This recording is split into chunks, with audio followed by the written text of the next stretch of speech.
Hello friends, आज हम बात करेंगे इंसुलिन का फैट मेटाबॉलिज्म पर क्या इफेक्ट होता है। ज़्यादातर लोगों को लगता है कि इंसुलिन बेसिकली तो डायबिटीज़ का हार्मोन है, शुगर को ही कंट्रोल करता है, तो मोटापे से इसका कोई लेना देना नहीं। जब भी हम ओबेसिटी की बात करते हैं, मोटापे की बात करते हैं, वहाँ हम इंसुलिन को इग्नोर कर देते हैं, इंसुलिन पर फोकस नहीं करते हैं। जबकि इंसुलिन सबसे इम्पॉर्टेंट हार्मोन है जो कि मोटापे को कंट्रोल करता है या बॉडी फैट को कंट्रोल करने वाला सबसे इम्पॉर्टेंट हार्मोन है। यदि इंसुलिन ज़रूरत से ज़्यादा है तो वज़न बढ़ेगा, इंसुलिन कम है तो वज़न कम होगा। ये बहुत सारी स्टडीज़ में प्रूव हो चुका है, लेकिन कई बार ये बात इग्नोर हो जाती है और हम इंसुलिन लेवल पर फोकस नहीं करते जब कभी भी हमें मोटापे कम करने की सिचुएशन होती है या मोटापे पर बात करनी होती है, तो हम इंसुलिन पर कई बार फोकस नहीं करते। तो इसको डिस्कस आज करेंगे। टॉपिक पर जाने से पहले जो लोग हमारे चैनल पर नए हैं उन्हें रिक्वेस्ट करूँगा कि चैनल को सब्सक्राइब करें, वीडियोज़ को लाइक करें, कमेंट करें, फॉलो करें, शेयर भी करें।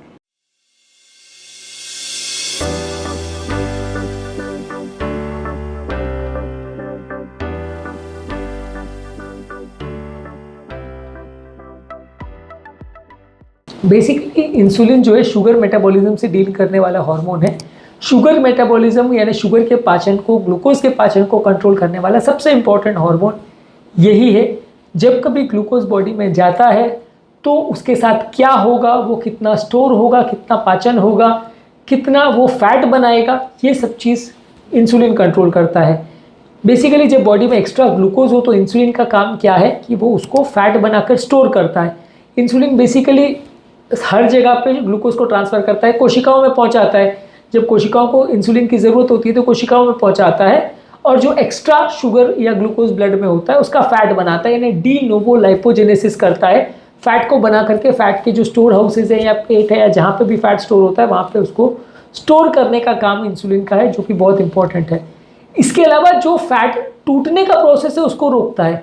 अब ऑब्वियसली अगर एक बॉडी में एक्सेसिव ग्लूकोज है, उसको इंसुलिन फैट बना रहा है, वही सेम टाइम पे अगर फैट टूटना भी चालू है और फैट से वापस ग्लूकोज भी बनना का प्रोसेस चालू है, तो दोनों काम एक साथ नहीं हो सकते कि एक तरफ से आप फैट बना रहे हो, दूसरी तरफ से आप फैट को जला रहे हो।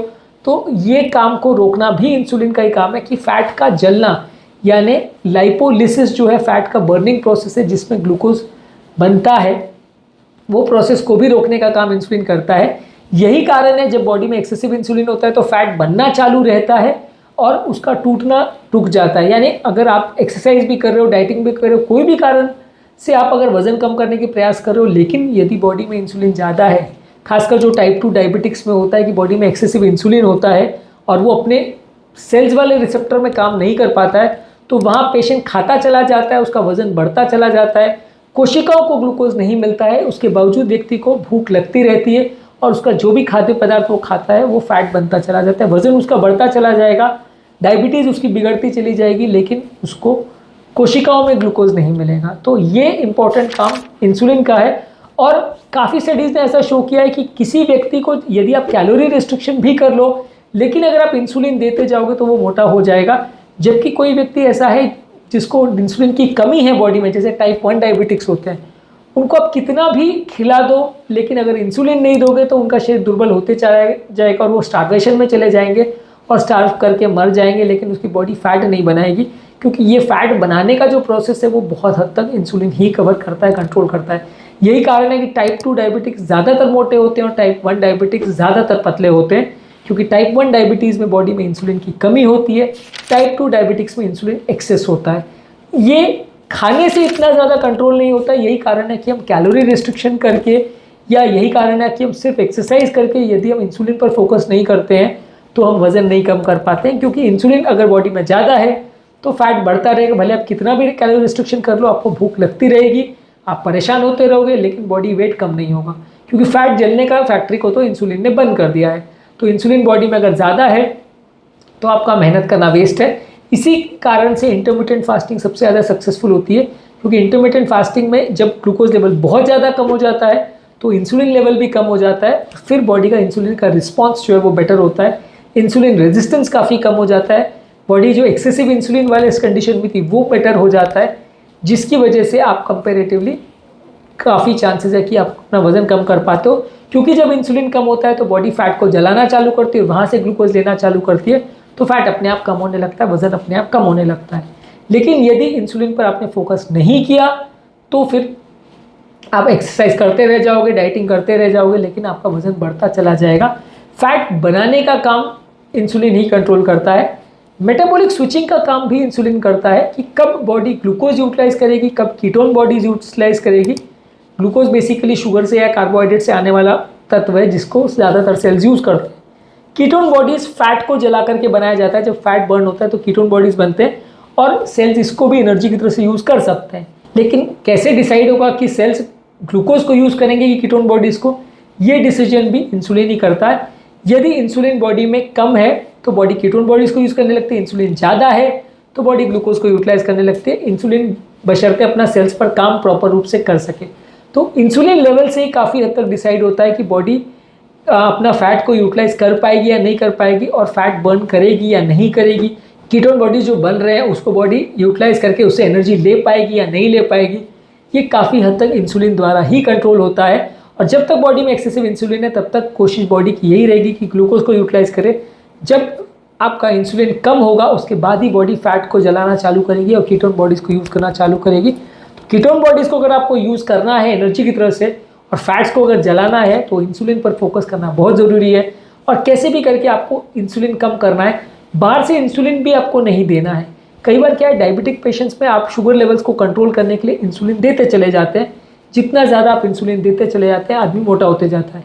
यही कारण है कि आप जब डायबिटिक वाले टाइप 2 पेशेंट्स को इंसुलिन देते हैं उनका वजन बढ़ता है। उनका शुगर लेवल भले कंट्रोल में आ जाए लेकिन उनका वजन बढ़ता चला जाता है, जिससे कि उनका इंसुलिन रेजिस्टेंस बिगड़ते चला जाता है और इंसुलिन की डोज रिक्वायरमेंट बढ़ते चली जाती है। एक चेन साइकिल चालू हो जाता है। आप इंसुलिन देते जाओ, फैट बढ़ता जाएगा, रेजिस्टेंस बढ़ता जाएगा और इंसुलिन की ज़रूरत बढ़ती जाएगी। ये चेन साइकिल तभी टूट सकता है जब आप वज़न को कम करेंगे, और ये वज़न भी तभी कम होगा जब आप इंसुलिन लेवल्स को कम करेंगे। और इसीलिए इंटरमिटेंट फास्टिंग डायबिटिक पेशेंट्स में भी काफ़ी सक्सेसफुल होता है आपकी इंसुलिन को छुड़वाने में, क्योंकि जैसे ही आप खाना छोड़ देते हो इंसुलिन लेवल ड्रॉप करते हैं, रेजिस्टेंस लेवल ड्रॉप करता है और फिर आप अपने मेटाबॉलिज्म को कंट्रोल करके फैट को कम कर सकते हो। जैसे जैसे आप फैट को कम करोगे रेजिस्टेंस और कम होते जाएगा, आपका बॉडी फैट को और बर्न करेगा, वजन कम होगा और आपका रेजिस्टेंस भी कम हो जाएगा। इंसुलिन पूरी तरह से भी छूट सकती है यदि आप इंटरमिटेंट फास्टिंग करते हो तो। यही कारण है कि इंटरमिटेंट फास्टिंग करने वाले 50% लोग लगभग अपनी इंसुलिन को पूरी तरह से बंद कर पाते हैं विदिन 3 मंथ्स, और 70-80% में उसकी रिक्वायरमेंट काफ़ी हद तक कम हो सकती है यदि आप लंबे समय तक इंटरमिटेंट फास्टिंग कर पाते हो तो। इंटरमिटेंट फास्टिंग इस केस में लगभग आपको 12 से 16 घंटे मिनिमम पर डे करना पड़ेगा, तभी आपको अच्छे रिजल्ट मिलेंगे। आप कम ड्यूरेशन का करोगे तो उतना फ़ायदा नहीं होगा। 16 घंटे का करने वालों को ज़्यादा एटलीस्ट फ़ायदा मिलता है। बेसिकली फैट मेटाबॉलिज्म जो है, वज़न कम करने की जब बात आती है तो इंसुलिन के रोल को हम कई बार इग्नोर करते हैं। इंसुलिन सबसे इंपॉर्टेंट हार्मोन है जो कि फैट का पूरा मेटाबॉलिज्म को कंट्रोल करता है। यदि हम इसको फोकस नहीं करेंगे, इस पर ध्यान नहीं देंगे तो काफ़ी चांसेस है कि हम वज़न नहीं कम कर पाएंगे, हमारी सारी वज़न कम करने की कोशिशें फेल हो जाएंगी। इसलिए सबसे पहले इस पर ही फोकस करना चाहिए, कौन कौन से खाद्य पदार्थों से इंसुलिन बढ़ता है, किससे कम होता है, किससे डायबिटीज़ बढ़ती है, क्यों डायबिटिक वाले पेशेंट्स मोटे होते हैं, ये सारे ही हमने सेपरेट वीडियोज़ में डिस्कस किया है। आप इसे चेकआउट करिए ताकि आपकी एक बेसिक अंडरस्टैंडिंग डेवलप हो और आप समझ सकें कि इंसुलिन पर फोकस करना इस मामले में क्यों ज़रूरी है। उम्मीद करूँगा कि आज के टॉपिक में कुछ नई बातें जानने को मिली होगी। जो लोग हमारे चैनल पर नए हैं उन्हें रिक्वेस्ट करूँगा कि चैनल को सब्सक्राइब करें, वीडियोज़ को लाइक करें, फॉलो करें और शेयर भी करें।